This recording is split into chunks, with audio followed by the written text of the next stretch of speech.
In this video tutorial, we'll cover working with slope in ArcGIS. And slope is a product that is derived from DEM. First thing we want to do is just look at our working directory. So if we take a look at the working directory that I have set up here on the desktop, our input roster, which is going to be just a DEM. And then for the surface exports, I currently have a hillshade, but I don't have a slope export. So the slope's going to show up here in my surface exports. And let's go through the steps real quickly. We first want to understand the concept of slope. What is it? We want to understand where it's located, the tools. We want to discuss briefly what is a geodesic method versus a z-factor method. And we've discussed z-factor relative to hillshade. We want to understand the output measurements that are available via the tool. So there's degree or percent rise. We also want to symbolize. In this case, we're going to symbolize based on the mean value, and we're just going to break it into two classes. So values or slope that's below the mean and slope that's above the mean. So we can sort of see areas that are relatively low slope versus high slope. And then we want to create a final map and work on a legend. So our legend is going to be terrain slope in degrees. So to get started here, we'll go into GIS, and currently I have a slope DEM. In the slope DEM, I have a hillshade and the output SRTM. Okay, so I have DEM values on top of hillshade. And what I want to do here is I want to derive slope from the DEM values. So I'm going to go into Arc Toolbox, and this is a surface tool that's inside Spatial Analyst Tools. And then we go down to slope. And I should mention before we get too far along is that you have to have under extensions, you need to make sure that you have the Spatial Analyst extension, one, that you have it, and two, that it's turned on. So I have both of those met. So go into slope, and I'm going to input the roster as SRTM here, and it's going to give me a warning for z-factor. I have two options at this point. I could go get the z-factor for the particular latitude that I'm working at. In this case, it's about 33 or 34. Islamabad, Pakistan is the area around Islamabad, Pakistan is my particular scene.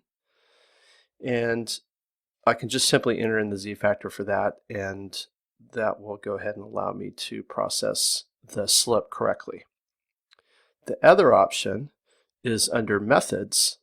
We could choose planar, and you would use planar if you were working in a projected coordinate system. Okay, so your measurements for XY are in planar units, so that would be feet or meters. If that's not the case, you can also, with slope, use geodesic. So geodesic does the calculations essentially for you and puts the performance of the tool into a 3D Cartesian coordinate system.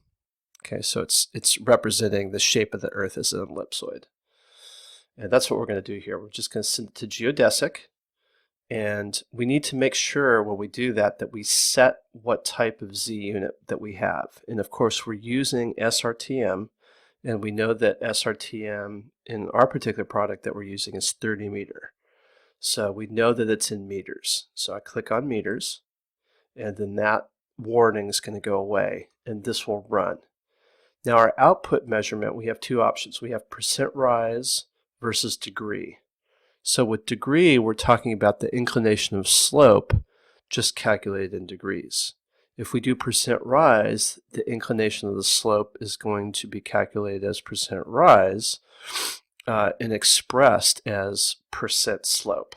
So a good way to think of this is if you're on, say, a cross-country trip in a car and you go down a steep hill, you'll see on the side of the road there will be usually a truck, and they'll have some percent incline or percent hill, and just warning, especially truck drivers with brake issues, that you're looking at, say, a 5% hill coming up, or maybe a 7% hill. So we can express this percent rise. We're going to express it in terms of degrees here. And we'll go ahead and say, okay, after we put the output to the surface exports in this case, and we're just going to call it slope, and say save. And what this will do is it will run the tool. It runs a little bit slower in geodesic than it would in planar, but that went pretty quickly. And here's what we get back. We get back a class product. It has a lot of classes, and we can see that it's going from a slope of 0 essentially to 74. So the reds here, these are representing anywhere from 40 to 74% slope. So these are very steep areas. And we can see that those steep areas also correspond, if we toggle off our DEM and just overlay to hillshade, those steep areas are also occurring in these real steep terrain areas. Okay, so this is representing where it's real simply steep. Where the incline is very dramatic from one area to another area within the pixels. And the way that the GIS is doing this is it's looking at a neighborhood of pixels. So it's looking at all pixels on the side of any one given cell and figuring out to what degree are those cell values in elevation different than the particular cell. So if it sees a definitive difference, it's going to class that particular cell as being high in slope. If it sees the cells adjacent as being essentially the same value, that's kind of a flat area, and so it's going to class that particular cell for slope accordingly. Now this is all good and fine, and this helps us understand slope. And oftentimes what we'll do once we have slope is that we'll reclass for a certain slope that we're interested in for, say, suitability. But in this case, what we want to do is we want to just show those slope values that are below and above mean. So first off, we have to go get mean. So let's go into symbology here and let's click on classify. And we could just look at our classification statistics. In this case, we can see the mean value is 12 essentially. So let's use 12 as a break. And right now I have 9 classes. Let's bring the classes down to 2. Okay, so I just have 2 classes now, and it naturally sees the breaks based on natural breaks as 15, which is a little bit above mean, and 74.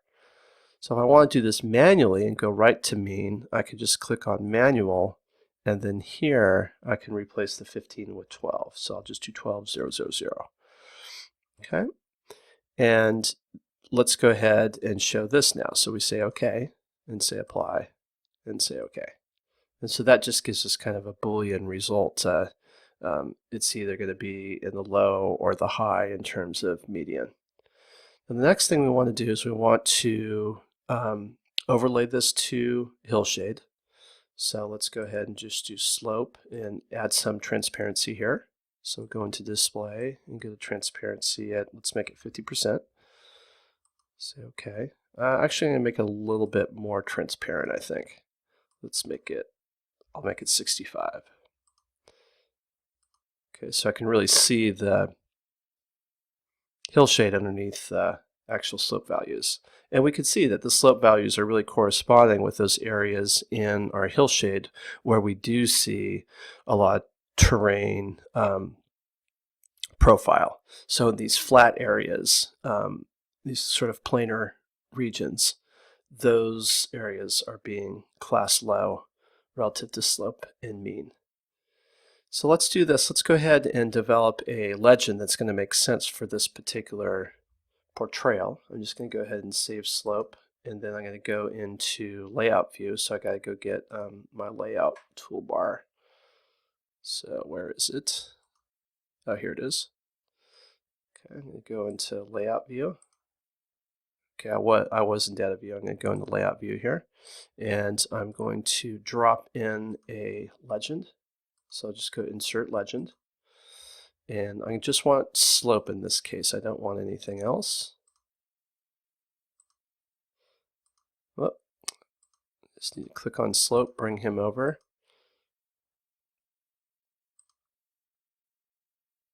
Go back to title. So my title in this case is, instead of legend, I'm just going to call it terrain.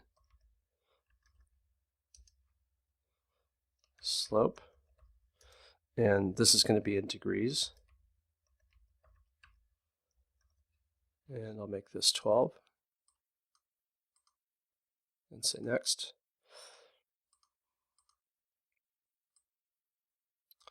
All right.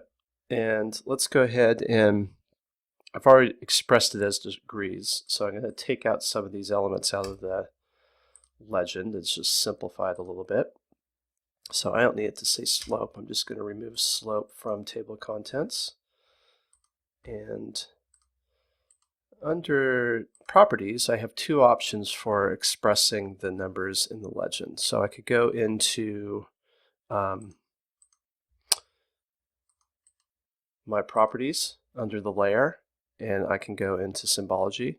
And here for the label, I could change it. So here, let's just go 0 to 12. And let's go 12 to 75. 12 to 75. Do something like this and say apply OK. And I still want to get rid of my value. That's not very helpful. We know it's values. So something like this would work quite well. The other option is that I can just simply change it out here. So if I wanted this to be 0 to 14, I could say that. But that doesn't make sense. So I'll go back to 0 to 12. Okay, so that's kind of a quick and dirty legend there that is simplified to 2 breaks based on the mean. And this gives us a lot of information about slope before we would do anything like a reclass. So hopefully this is helpful to understand how to process slope, what some of the parameters of the tools are, and how we can adjust the legend based on a manual classification, or just simply using, say, natural breaks with 5 classes, or in the case of the tool, it produces close to 10 classes.